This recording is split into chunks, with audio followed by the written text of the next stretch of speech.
All right, well, we will go ahead and begin. And I want to again thank you all for joining us tonight, taking time out of your busy days to join this town hall, which we have done around the state and educating people about this massive issue, which, up until a certain number of years ago, maybe 10 years ago, people didn't even really know existed. Um, so we appreciate you joining us, and people will be filtering in. If you have questions, please put them in the chat, and I'll pass it to Gabby to do the opening slide. Mahalo, Stuart. As a friendly reminder, the recording and the slide deck will be emailed to the email that you used to register for this event on Eventbrite. And we'll start today with a message from the Aloha Spirit, which is Chapter 5 of the Hawaiʻi Revised Statutes. The Aloha Spirit is a coordination of mind and heart within each person. It was the working philosophy of Native Hawaiians and presented as a gift to the people of Hawaii. Aloha means mutual regard and affection and extends warmth and caring with no obligation in return. Back to you, Stuart. Thank you. And it's always a good way to begin these town halls to remind us what kind of binds us together here in Hawaii. So my name is Stuart Coleman. I'm the executive director and co-founder of VI, which, as you know, is the Hawaiian word for water, but it stands for Wastewater Alternatives and Innovations. And my business partner, John Anner, and I started our nonprofit a little over 5 years ago, and it has since grown dramatically. And we have a really amazing team. We have Gabby, who's presenting tonight, kind of as the lead. She's our program manager and instructor for our Work for Water program, which you'll hear more about, our workforce development.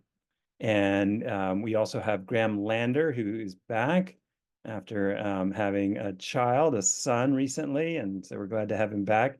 Callie Martin here is also with us. She is on the Big Island. And then we have a number of people who are out, including Michele Lee, Courtney Kerr, and Chris McKay, and Aaliyah.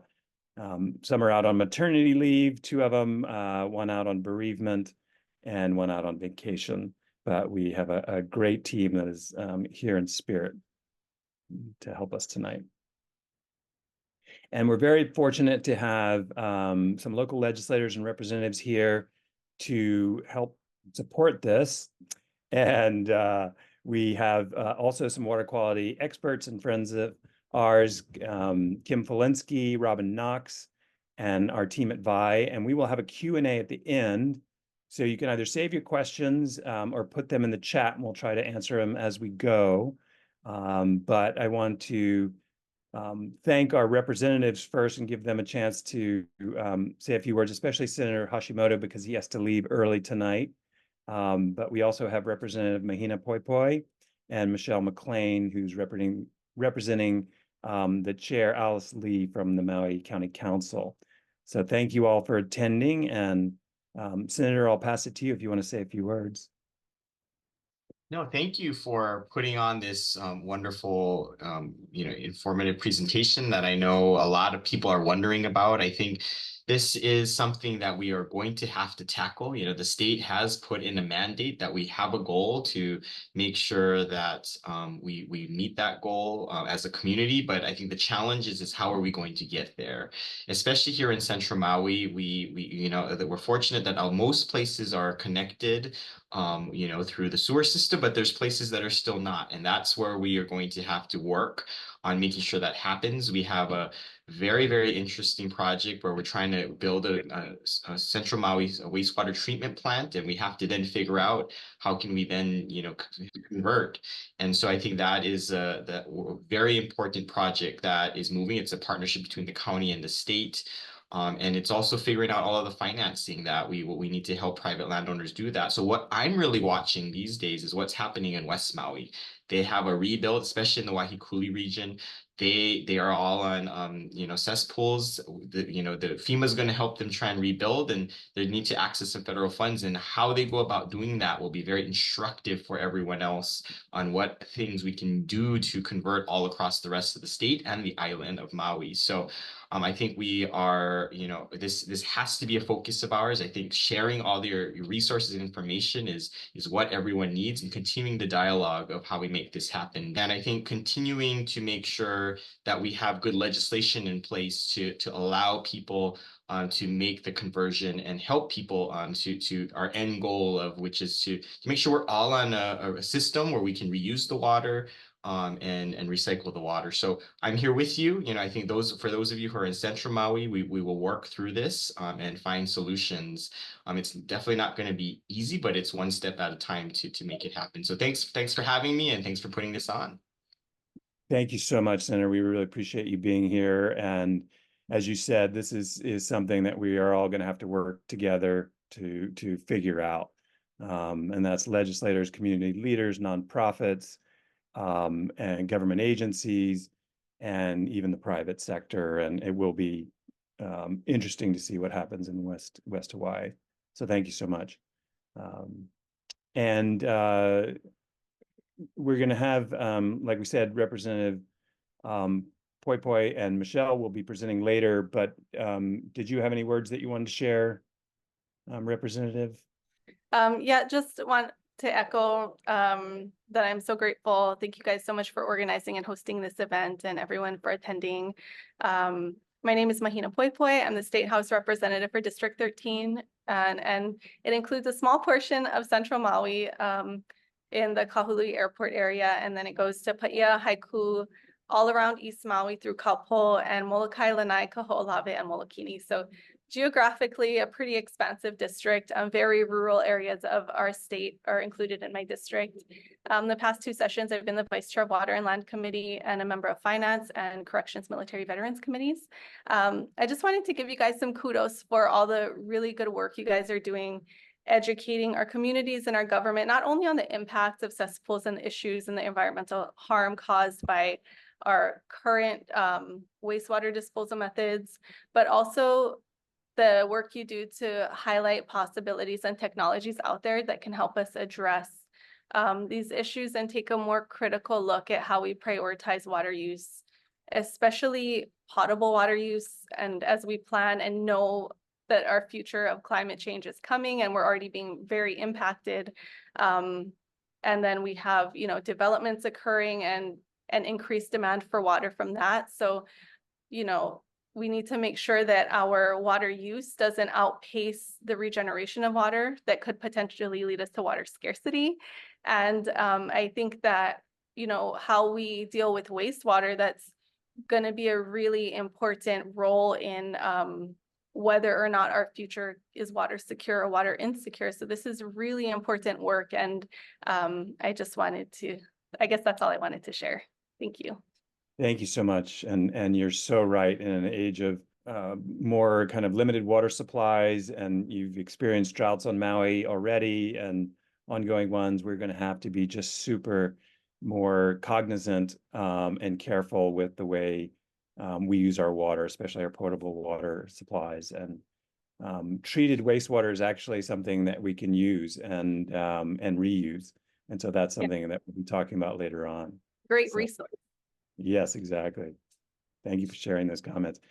And just to introduce folks to our nonprofit, we work to protect water quality, reduce sewage pollution, and restore watersheds all across Hawaii. And we do this by inviting and kind of opening it up to more affordable, eco-friendly, and efficient new sanitation technologies that haven't been in the state. And that's been very successful because there are companies that are introducing state-of-the-art technology, and they want to be in Hawaii, and they found it difficult to find a pathway in. So we're trying to help with that. And our vision is to really help, the counties, the state, and then communities to individual homeowners really manage this process, which is very difficult to convert all these cesspools and failing septic systems to systems that are more affordable, efficient, and better for our overall environment. And we do this through outreach and education, innovative technology, pilot projects, policy and advocacy, and we just helped pass one bill this session, and then financial resources. And tonight we're going to be talking about the impacts of cesspools, recent legislation and past legislation that has led us to this point. And we'll talk about some of the priority areas for cesspool conversions across the state, new technologies that are available to us, financial assistance that we're working on, our Work for Water program, which is for workforce development, and then we'll close with a panelist Q&A. Okay, mahalo, Stuart. We would first like to take a brief poll to help us better understand your needs. You'll notice 2 select all questions, and then there will be 2 multiple choice questions where we'll ask you to rank how much you agree or disagree with each statement on a scale of strongly disagree to agree. As I launch the poll, please remember to scroll down to see all of the questions. If you're on a phone or a tablet, or other device, you might need to rotate the screen so that it's horizontal. And if you have any questions or any setbacks or challenges, please let us know in the chat, and remember to return to the poll by selecting the Vote More button. Thank you. And so we'll give you a couple minutes to work on this.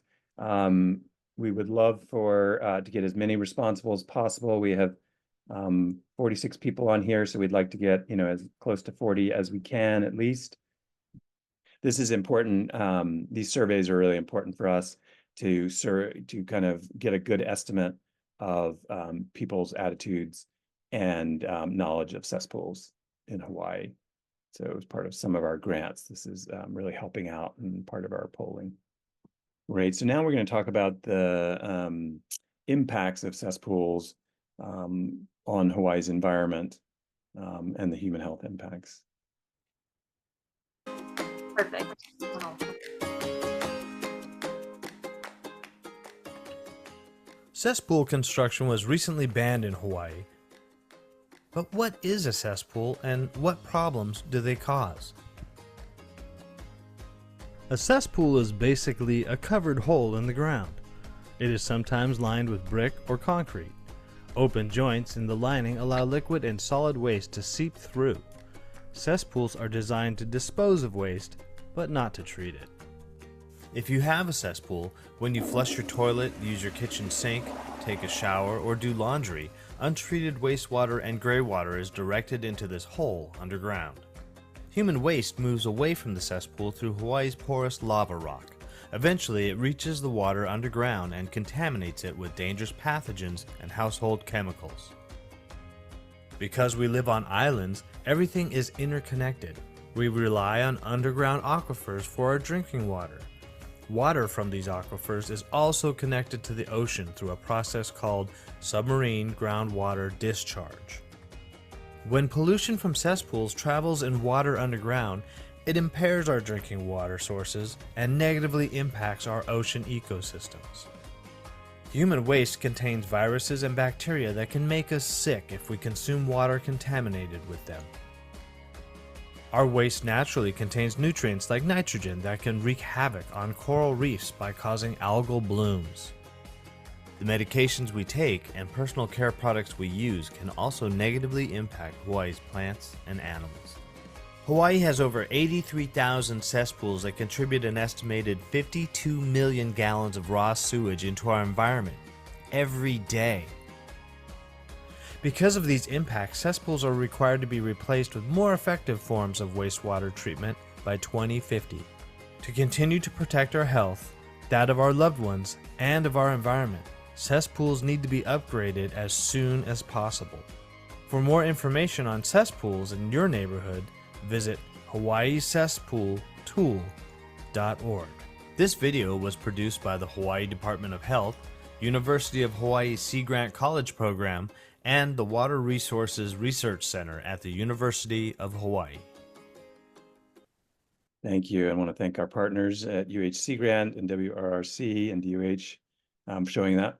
So just very quickly, there's some confusion about this issue. Cesspools, like the video just showed, is just basically a hole in the ground.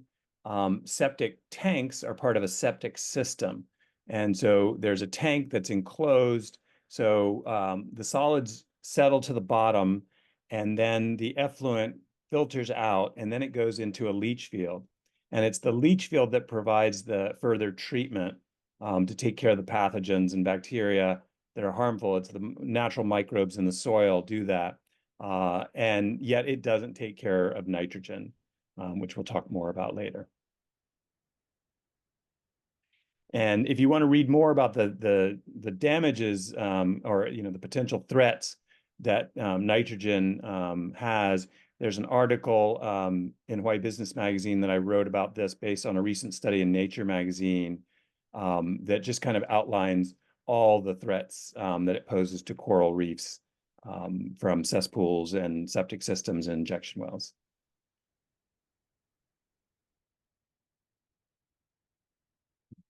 Pass it to Kim. Hi, everyone. I'm Dr. Kim Falinski. I work for the Nature Conservancy. Next slide. I'm going to give you guys just a little bit of an overview on why nitrogen or why the effluent that is in these cesspools is bad.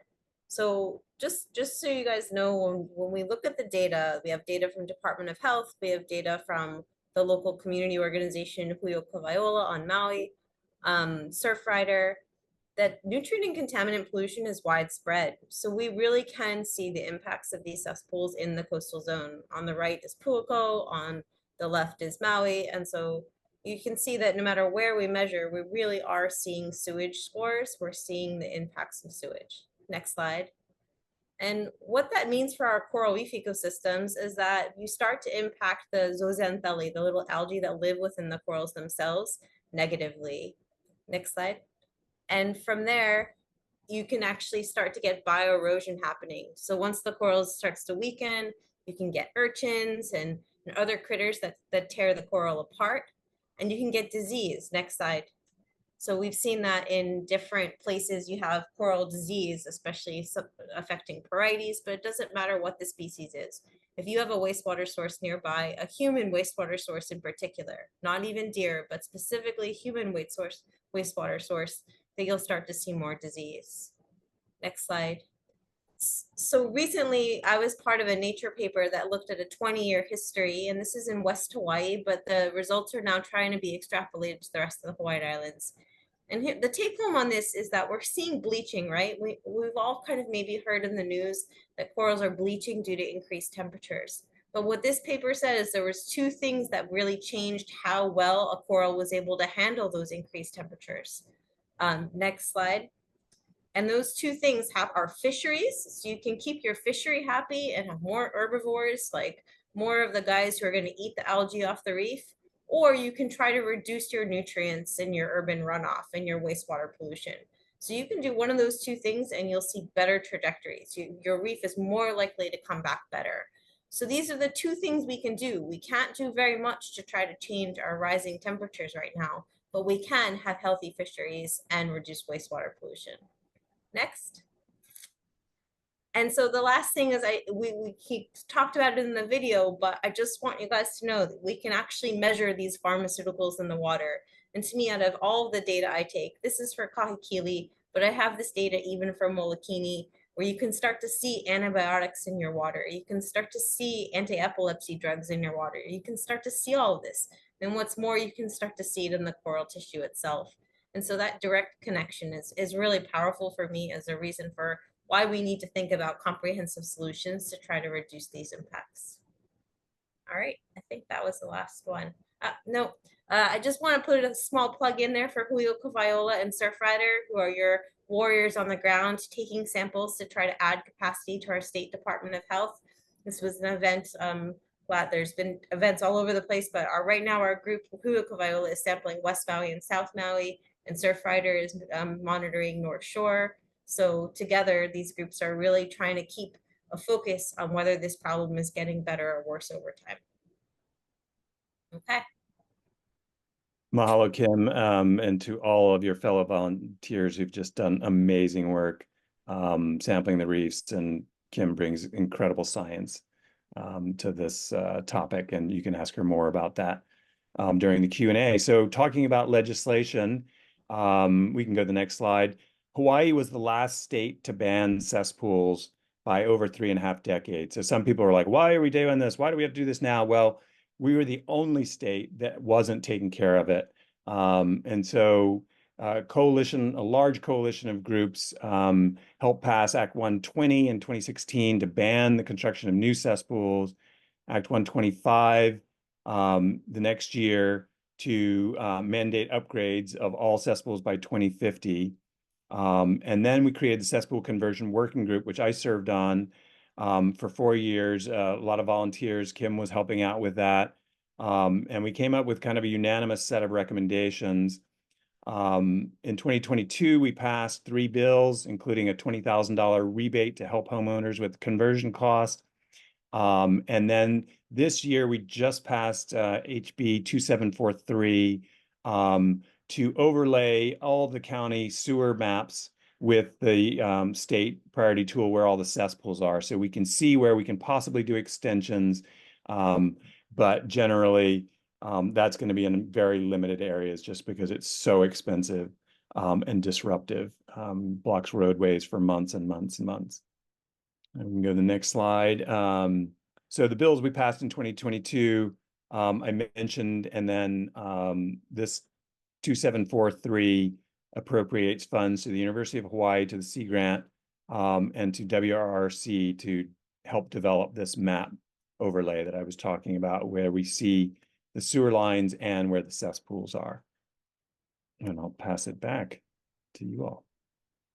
Perfect. G'day everyone, my name's Graham Lander. I'm from the VIA team as well. For this section, I'm just going to cover the priority areas and cesspools that are located in context to Central Maui. So first, let's have a look and zoom out a little bit and look at Maui as a whole. So you can get an idea of the scale of this issue on this particular map. The Department of Health estimates that there are over 11,000 cesspools located in Maui. And Act 125 required the Department of Health to evaluate residential cesspools in the state and to develop a report to the legislature that includes a prioritization method for cesspool upgrades. So priority areas were determined through a data-driven process, which is kind of what's seen in this image right here.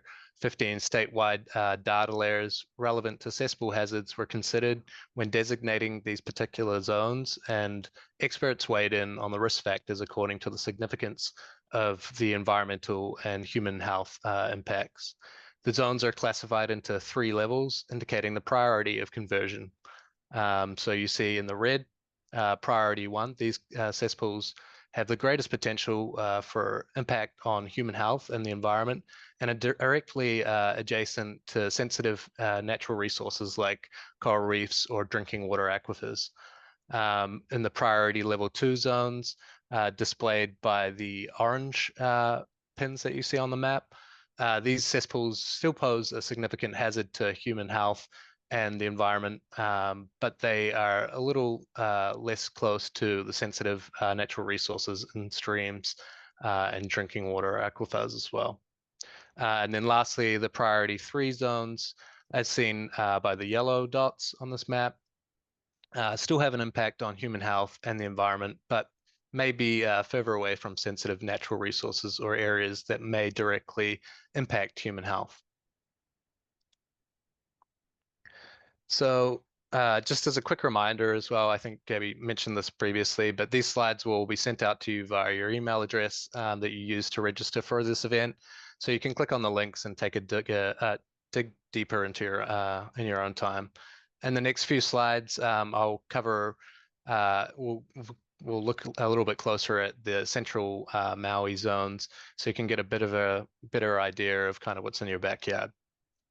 So in this particular screenshot here, you can see that Kahalui and Sprinkelsville have approximately 126 cesspools, which is dumping around 75,000 gallons per day of effluent into the environment.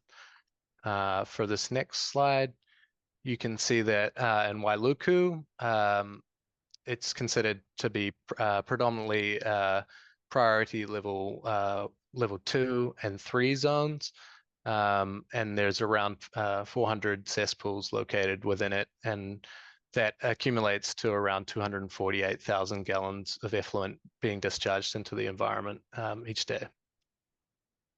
And then lastly, if you look at Waikapu and Waihee, there are a considerable amount of cesspools located here. So there's 590 total cesspools, and these are typically in the priority level 2 zones as well, and that's discharging around 354,000 gallons of effluent per day into the environment as well.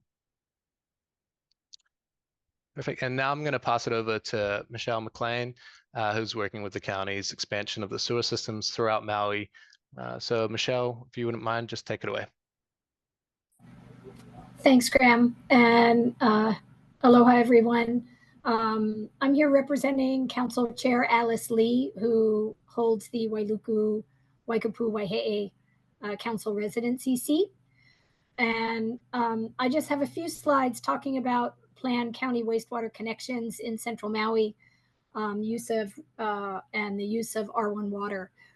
So this slide and the next three were provided by the County Department of Environmental Management.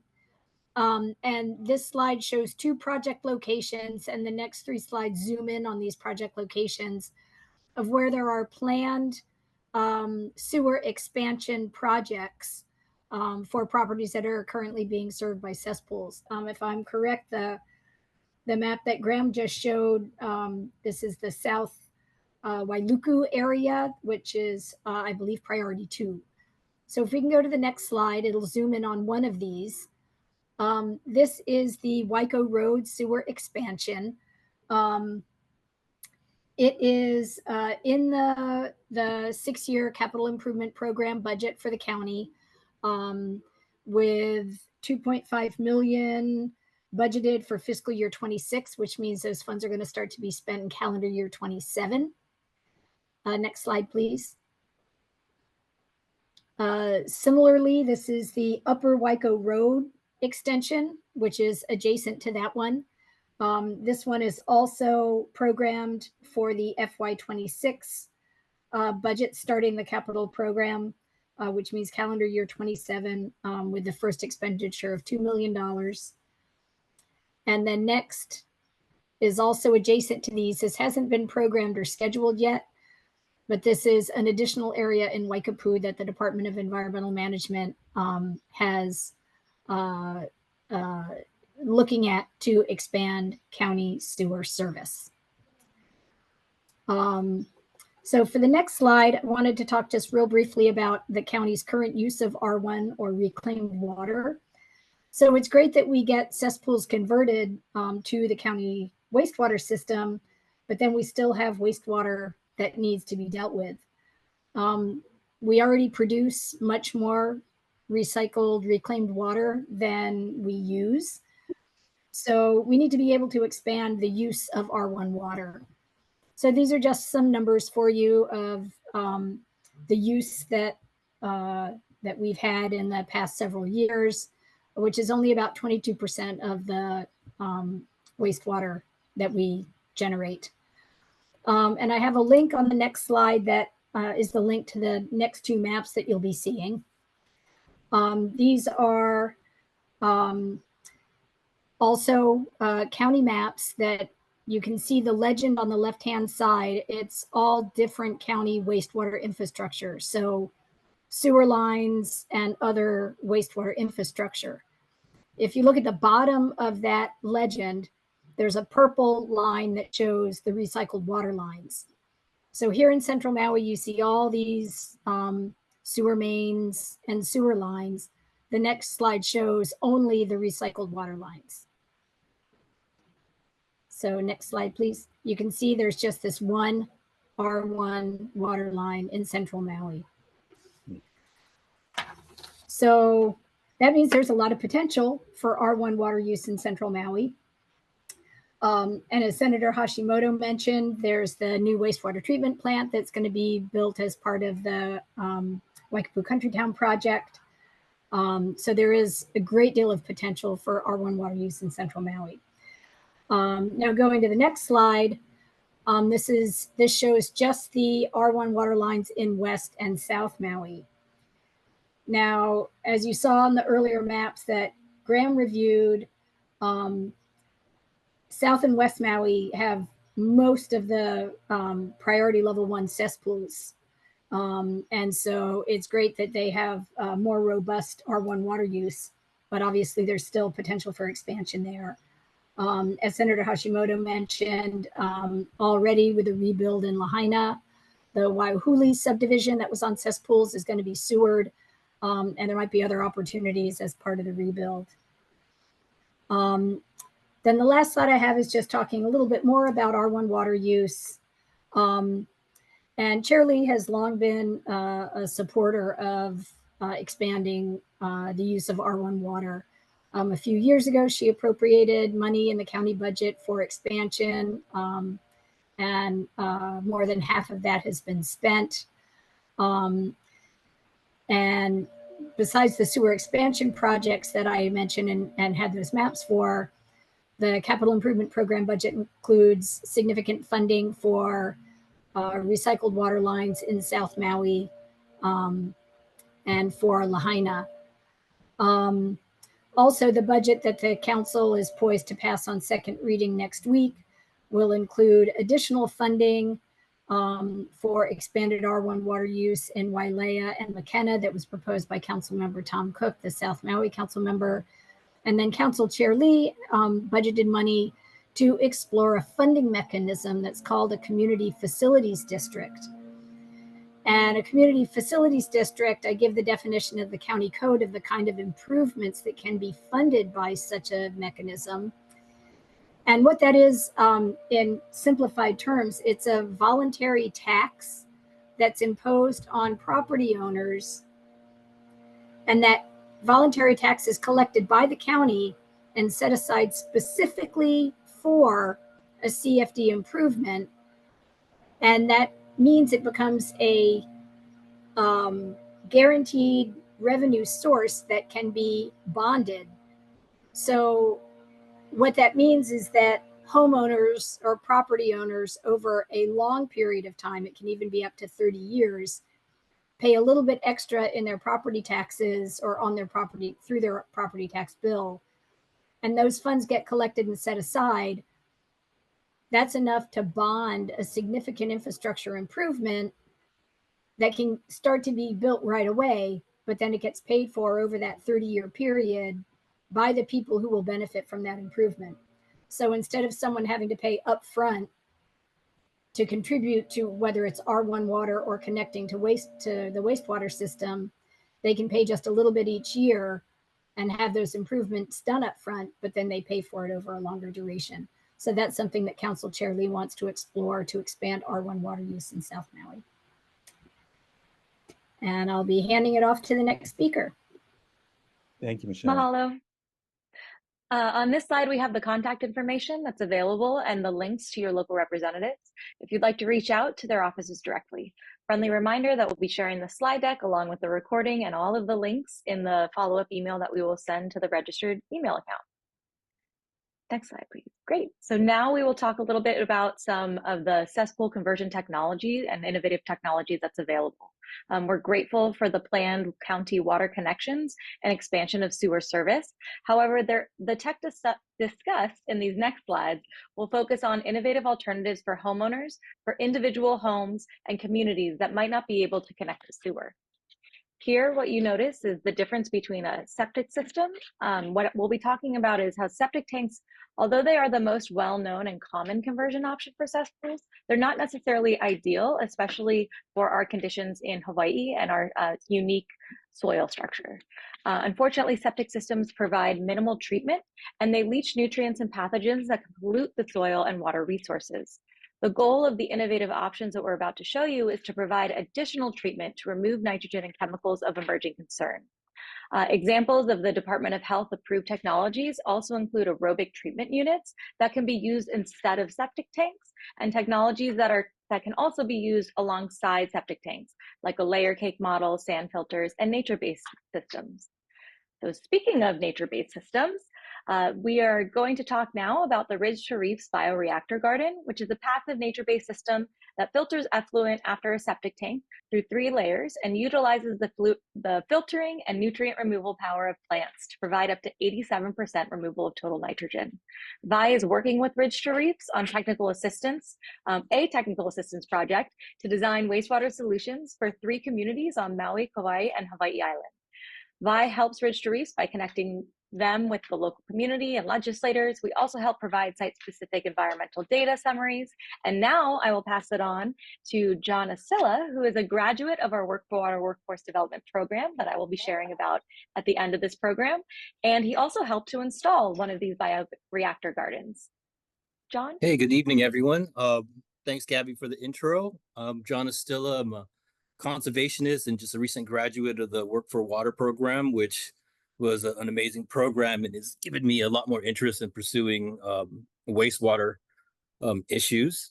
And I've been working with Ridge to Reef since 2015, managing land-based solutions. And over the last couple of years, we wanted to address cesspool issues because we understood how current septic technology really doesn't provide much treatment.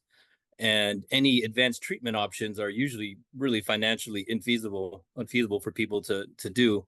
So we came up with an innovative nature-based solution that provides advanced treatment when it's paired with a traditional septic tank and absorption field. We worked with Manoa's WRRC to get our system tested under NSF Protocol 40 and 245, and it passed with flying colors. We got over 87% total nitrogen reduction, about 87% total biological oxygen demand reduction, and about 96% total suspended solid reduction, which is pretty comparable to the really expensive advanced treatment units that are on the market right now. So this system, we were able to get it passed with NSF protocols, we were able to install a permitted system in Pukalani, Maui in May 2023. And what we're looking at in the picture is the excavation for the bioreactor. There's a bottom layer of wood chip, which is our anaerobic layer, which provides denitrification, and a top layer of crushed basalt, which is the nitrifying portion of the system. And what happens is after effluent passes through the septic system, it goes through this bioreactor and gets cleaned up before passing into a absorption field or trench. Next slide. So this is just another photo of the bioreactor drain field. And we did an additional step with our drain system. We planted vetiver grass within the trench system. This is a really deep-rooted grass that provides an additional buffer for any effluent reaching the environment. It has a high water use rate and can withstand the high nutrient content of residential effluent. So with the septic tank, the bioreactor garden, and this enhanced vetiver drain field, we're pretty confident that we're taking up and evapotranspirating a good majority of the effluent and preventing it from reaching the environment.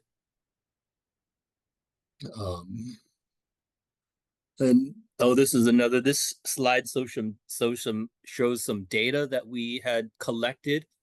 We built a bioreactor in Kihei that was receiving R1 water, and we had the samples before and after the bioreactor tested at Texas A&M, and we weren't too surprised to see that there was quite a bit of pharmaceuticals in the R1 water. But after we ran it through our bioreactor system, you can see there that we've had quite a bit of reduction. There's antibiotics, some epilepsy drugs that were all, over 90%, almost even 100% reduction in a lot of the pharmaceuticals that was in the R1 water.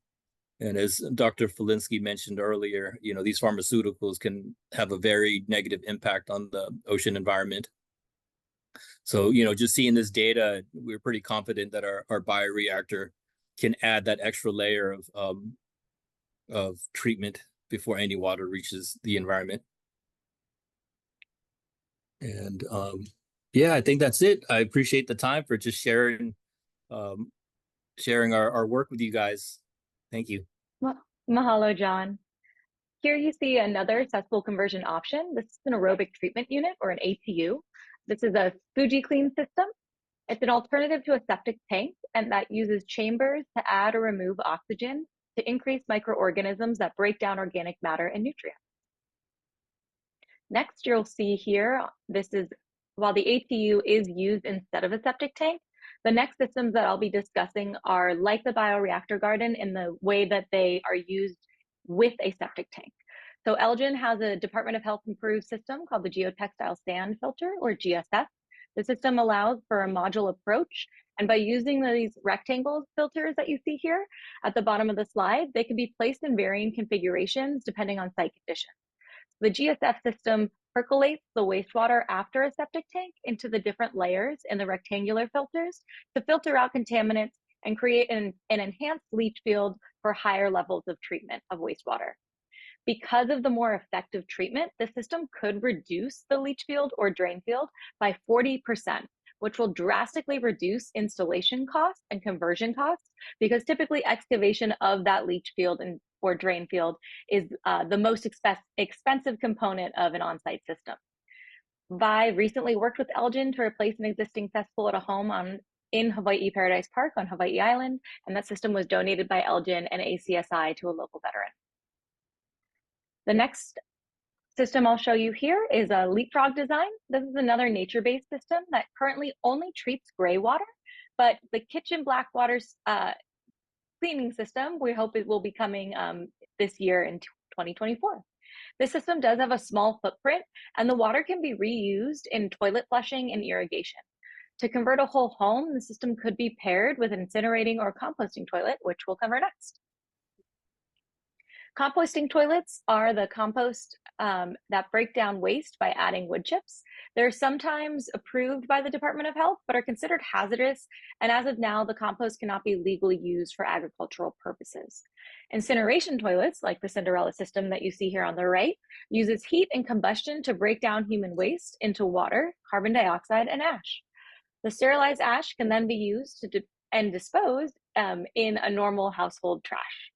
Incineration toilets do have limits on the frequency that they can be used. It's actually 6 uses per hour, and they do require electricity or gas, propane. A note on these alternative toilets, they only deal with waste from toilets and not other waste sources from the house like sinks and washing machines. So a septic tank or innovative technology like the leapfrog design we just talked about would still be required for the home. All right, so those were all individual wastewater systems that can be used on site for individual homes. This next section, we're going to look at community scale wastewater systems that we call cluster or decentralized cluster systems, which convert between about 20 to 200 homes. Orenco has a system called the pressurized liquid only sewer, or PRE-LOS sewer system, where wastewater from an individual home is directed to a tank to retain sludge, and then the liquid effluent is pumped through a smaller diameter pipe to a small scale local treatment facility where the water can then be treated for reuse. This is perfect for the Hawaiʻi soil and geography that we have here, having those smaller diameter pipes. And these systems are likely the best option for Hawaiʻi to reach the 2050 mandate of converting all 83,000 cesspools, because we can convert so many at once. It also helps with the operation and maintenance by converting it and having a small community organization or maybe another entity help to operate, run, and manage these systems. Our next partner, Cloacina, is a great example of one of these treatment facilities. Cloacina creates stainless steel packaged treatment plants that are corrosion resistant and can be monitored remotely. They're compact plants that are pre-designed, but they can be tailored to a community's needs. And now I'll get to the financial assistance section of our presentation. So there was a question in the chat about this grant loan program that the Department of Health launched in March of 2023. It was a pilot grant program to assist low and moderate income property owners with converting, upgrading, or connecting cesspools to more environmentally appropriate method of managing and treating wastewater. Each grant recipient was eligible to receive up to $20,000 in reimbursement for their cesspool conversion or connection cost incurred. The grant program had a total of $5 million that was allocated on a first come, first served basis, and it was allocated in under 2 weeks of launching the program. Due to the limited amount of applicants that can take part in the pilot program and the long wait list, unfortunately, the Department of Health is no longer receiving applications for the grant program. But this overwhelming amount of interest in the grant program demonstrates the need for more financial assistance to help homeowners with forgivable loans or grant opportunities. VI advocated for the renewal of this program under Act 153 during our 2024 legislative session. However, the bill did not pass. Grants or forgivable loans are needed for those unable to repay loans and are ineligible for some of the USDA rural loan programs that we'll discuss next. One opportunity is the use of Clean Water State revolving funds for cesspool conversions through forgivable loans. VI is actively working on legislature to include more grant and loan programs, and we have a legislative task force. So if you're interested in signing up, please look at our website, vicleanwater.org. That will also be linked on the slides that we'll share with you. And we would love your help in working towards finding more solutions, including funding opportunities for cesspool conversion. The next slide will talk about the USDA Rural Development Grant and Loans. Because cesspools have a negative impact, the United States Department of Agriculture recognizes this issue and offers financial assistance through grants and loans for these conversions. The Water and Waste Disposal Loan and Grant Program supports the development of water and waste disposal systems in rural areas. This program can provide funding for cesspool conversion projects, and typically the funding comes in the form of loans with low interest rates. Unfortunately, the area that you see here is shaded on the map in orange is not considered a rural area or eligible for these programs, because to be eligible for the Section 504 grown loan and or grant, the application must live in a rural area and meet certain eligibility requirements. If you are interested in finding out more about this funding option or seeing if your particular home is eligible or ineligible, you can visit the link in the slides or reach out to us at info@vicleanwater.org, and we can help you with the application process. We also would like to share a few other opportunities provided by the USDA. They have recently started accepting applications for 2 funding opportunities for state and local government entities or nonprofit organizations to establish and maintain a revolving fund to provide loans and subgrants for cesspool conversions. So similar to that program I was talking about in the first slide. The Rural Decentralized Water System Grant Program, or DWS, has been established to help individuals with low to moderate incomes finance the cost of individually owned decentralized wastewater systems, those on-site systems we talked about. With this revolving fund program, all of Maui is considered eligible for these loans for up to $15,000 per household and has a 1% fixed interest rate with a 20-year max term. The USDA Water and Waste Disposal Loan and Grant Program provides funding for clean and reliable drinking water systems, sanitary sewage disposal, sanitary solid waste disposal, and stormwater drainage to households and businesses in eligible rural areas. You can click on the link when we send these slides to look up the eligible areas that are limited to those rural areas and towns with populations of 10,000 people or fewer. VI is unfortunately ineligible to apply for this entity that would establish and maintain a revolving fund to provide these loans and subgrants, but we are seeking collaboration with eligible nonprofits, and we are willing to help any organization or entity that is interested in applying. So please reach out to us. And finally, there are 3 more opportunities I would like to talk with you about today. The Community Development Block Grant Program is a federal program of the U.S. Department of Housing and Urban Development, HUD.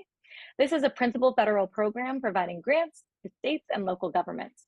Funds are allocated to Maui County through requests for proposals or RFPs from the community.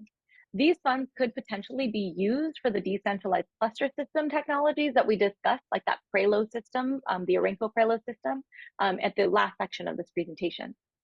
Annually, the US HUD allocates approximately $2 million in federal funds to the County of Maui. So we are eager to take advantage of these funds. The Veteran Affairs home loans are provided by private lenders and accept cesspool conversions for lending purposes in Hawaii. And VI is a member of the Council for Native Hawaiian Advancement, or CNHA, and they offer loan programs that can assist homeowners with financing eligible wastewater treatment system projects. The Hawaiian Homeland Construction Renovation Program ranges from $35,000 to $500,000, and the home repair loan ranges from $10,000 to $35,000.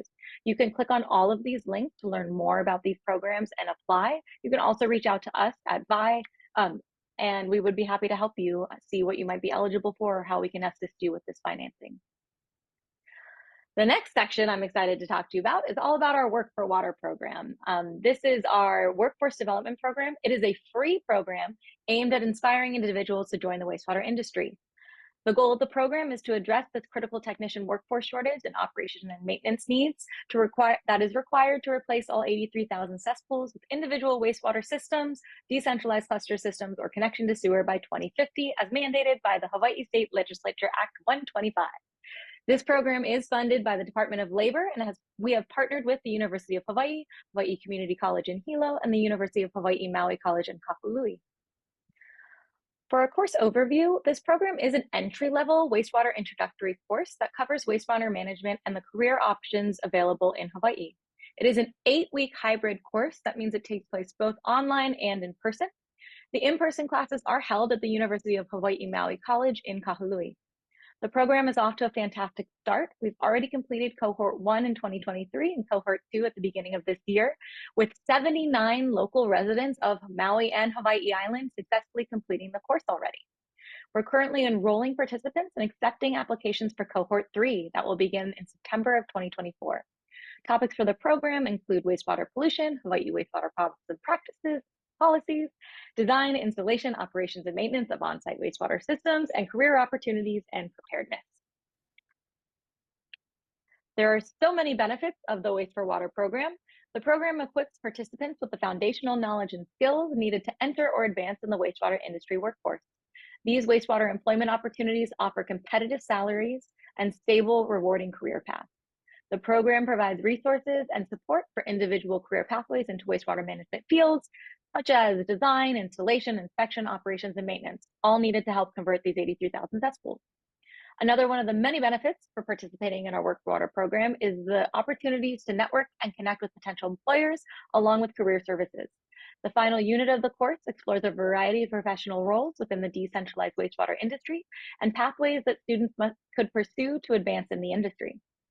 Each student charts a personalized career pathway that may include future education, on-the-job training, apprenticeships, or immediate employment. Work for Water also provides opportunities for students to develop connections with industry partners, and each cohort ends with a Networking Career Expo event where students connect with field experts and potential employers. We also have a lot of fun. At the end of the course, each participant earns an industry-recognized certificate of completion and a $500 stipend, and it's a free course. One of the most important and my favorite benefit of is the positive community impact that's made by protecting Hawaii's natural resources. You can click the button here when we send out the slides, or look at our website, buycleanwater.org, to apply for cohort 3.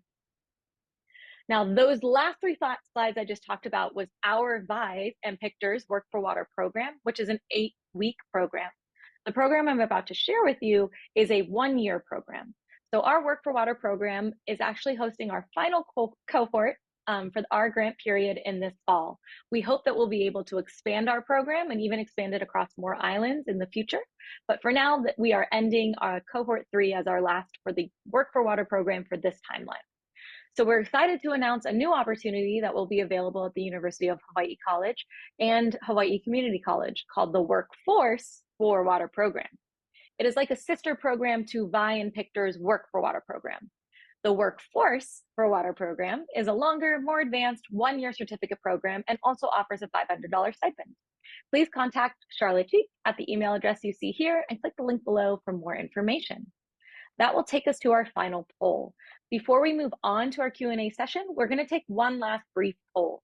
After you're done with the poll, please type any questions that you might have in our chat so that we can get ready to prepare answers for them and ask our panel of legislative and water quality experts to help answer your questions. All questions will be multiple choice, so please select the answer that best represents you. Similar to the pre-polls, there's going to be 3 polls that will ask you to rank how much you disagree or agree with each statement on a scale of strongly disagree to strongly agree. Each statement will ask you to rank how much your awareness has increased after attending this meeting. So if you feel your awareness has increased, let's say about environmental impacts of cesspools, you would say agree or strongly disagree. At the end of the poll, there is a last question to gauge your interest in our Work for Water program.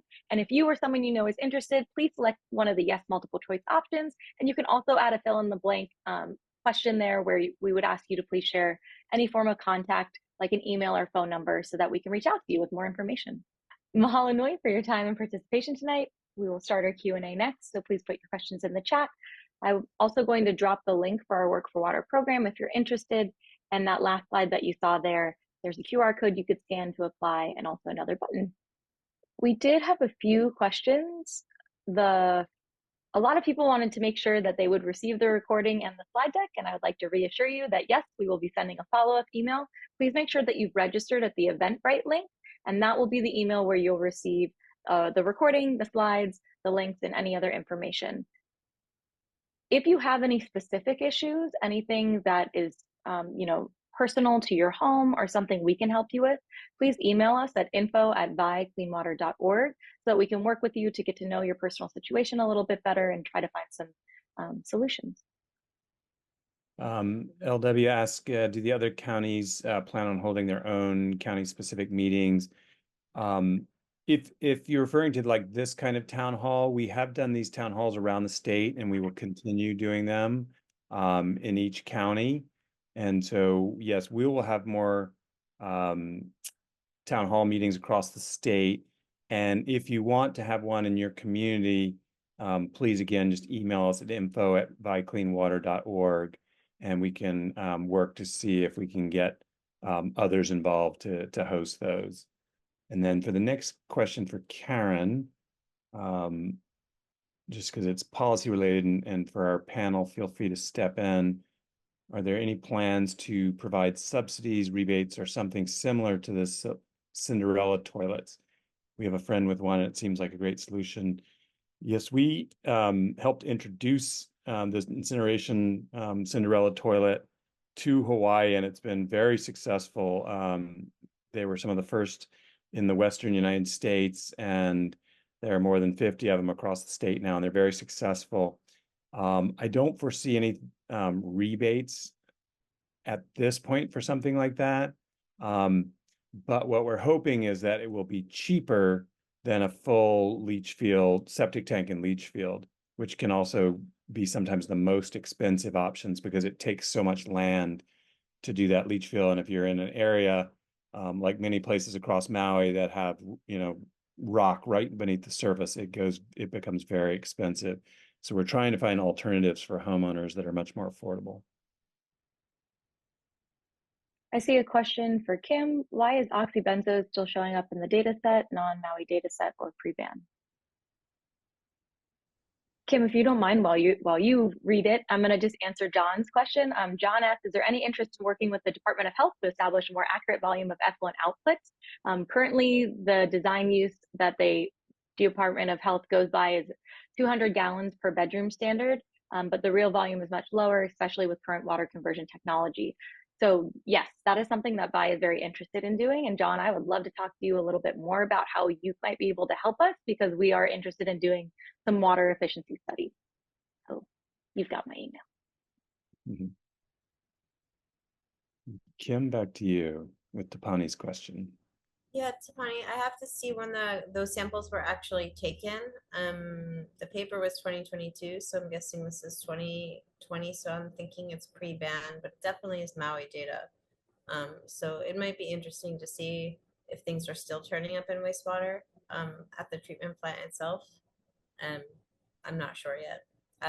The testing that I do with my lab facilities usually focuses on antibiotics and other pharmaceuticals. So I personally don't usually test for oxybenzone, but other researchers do. Thank you.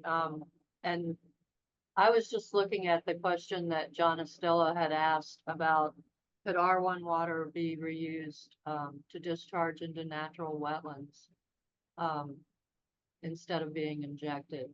And this has been done. In Hawaii, when you say that, people say, oh, it can't be done. It's not legal, Clean Water Act and all that, but it has actually been done in other places, not only to wetlands, but to streams, because it is an asset. It is a water resource that can be used for many purposes. So that is, one more good reason to have R1 water is they can actually be used for ecological restoration. There may be a few, as I'm sure you're aware, Stuart, and all the VI people, there may be a few regulatory hurdles, but they're not impossible. They just take work. Thank you so much, Robin. We're really lucky to have both Robin and Kim on the call because they are some of the top water quality specialists in the state. So thank you both for joining us. I'll take one. There's a question from Bill Morton. Is Maui County expected to assess a cesspool pollution fee starting on July 1st, 2025, pursuant to HB 2743? So I mentioned earlier that House Bill 2743 did pass, but it was a stripped down version of the bill. So basically now there's only funding to do the mapping to show where the county sewer lines are in comparison to the cesspools. The earlier part of the bill to assess a fee was dropped from that bill. And this is something that, you know, it was one of the top recommendations of the cesspool conversion working group that we served on for 4 years, is that right now we're trying to build up funds to help low-income homeowners and moderate-income homeowners who can't afford the cost of conversion. So everybody else is either on sewer fees and on the sewer line and paying for those, or they've spent a lot of money upgrading, you know, converting their cesspool or upgrading their septic system. So the only people that don't pay are cesspool owners.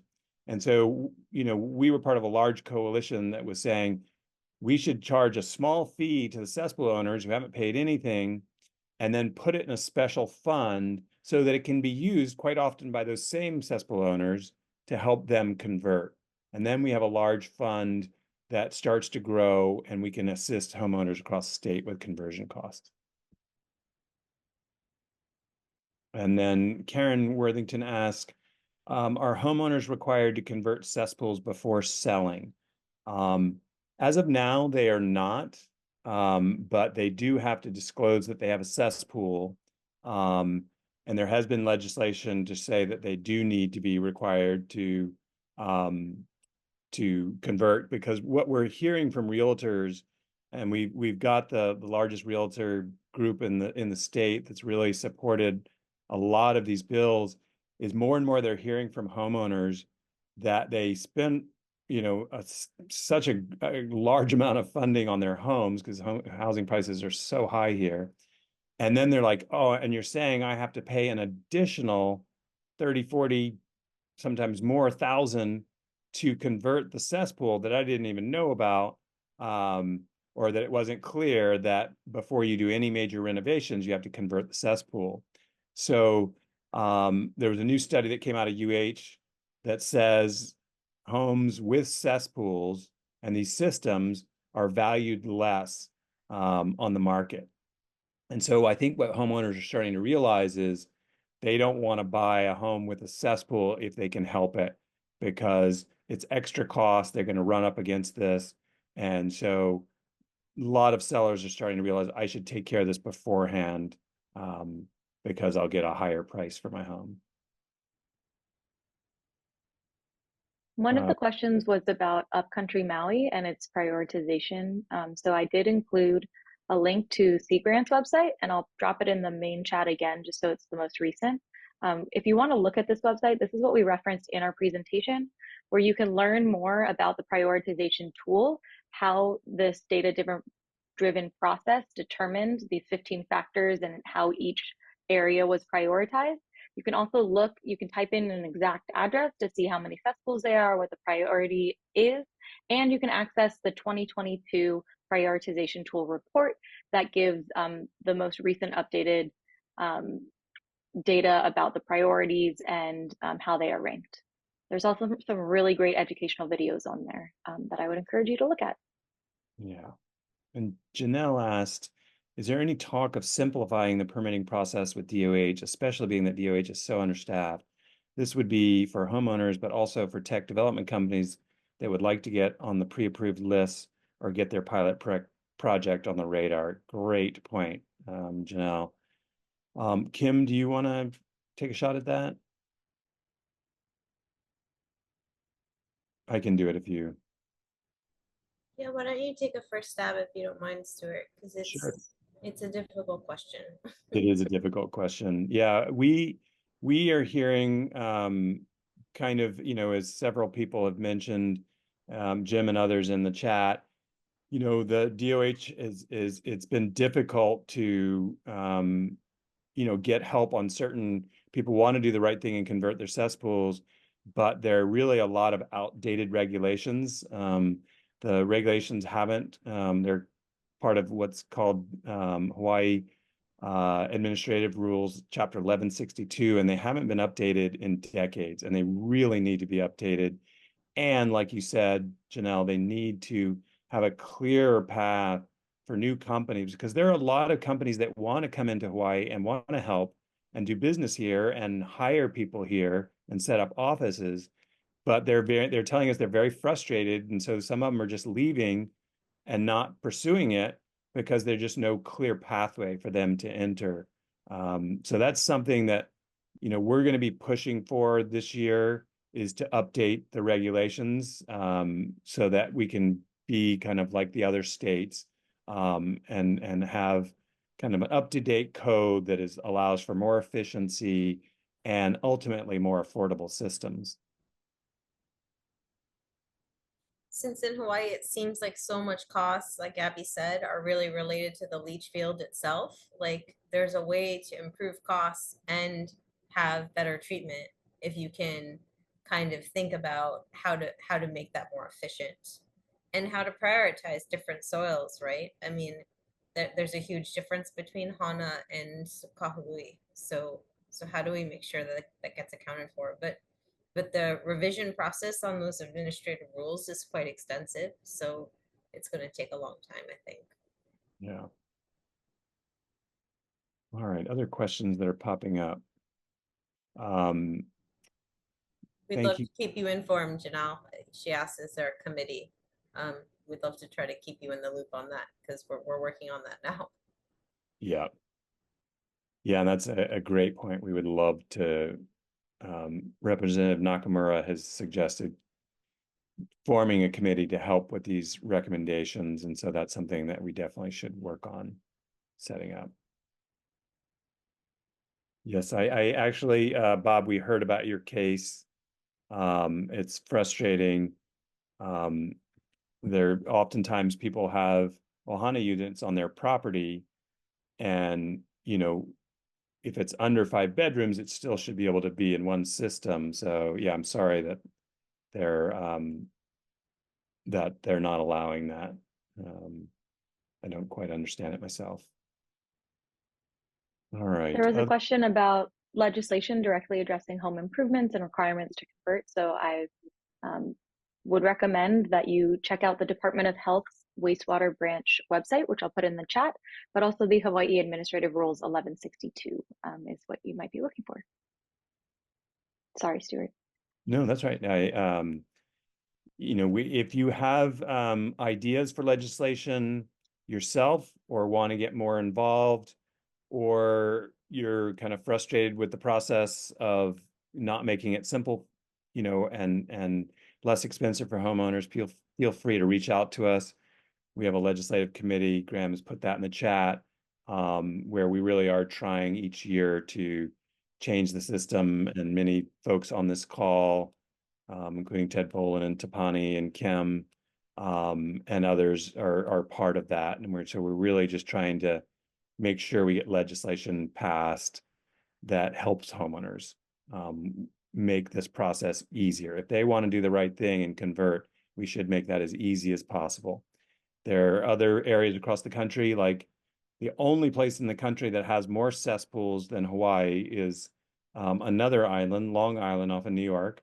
And they provide up to, $30,000 in loans and grants to help pay for these conversions, because they know it's in the best interest of the whole state.